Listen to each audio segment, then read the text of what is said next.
ഇതേ PSCയുടെ ഓഫീസാണ്. അതെ. അപ്പൊ ആനയുടെ പരിപാടി ഇല്ല ഇവിടെ. അതറിഞ്ഞുകൊണ്ട് തന്നെയാണ് ഞാൻ ഓഫീസിലേക്ക് വന്നത്. എന്താണത്? എന്താണത്? ഇതെന്റെ ആന, എന്റെ സാധനം. അത് ആനപ്പാപ്പൻ എടുക്കേണ്ട സാധനമാണ്. അത് ഞാൻ എടുത്തോളും.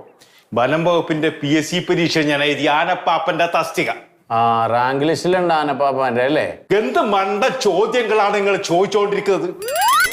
ആറ്റത്തിന്റെ ഘടന എന്തിനാണ്? ആറ്റത്തിന്റെ ഘടന ഞാനും എന്റെ ആരും അറിഞ്ഞിരിക്കുന്നത്. തണ്ണീർമുക്കം പണ്ട് ഏത് കായെല്ലാം സ്ഥാപിച്ചു. നാളെ പോയിട്ട് കുളിക്കാൻ എന്റെ ആന കിടക്കും. എന്ത് ചോദ്യമാണ്? എന്തെല്ലാ ചോദ്യം. ചെടിച്ചട്ടി താഴേക്ക് വീഴാല് എന്ത് ശക്തി പ്രധാനം ഉണ്ടാവല്.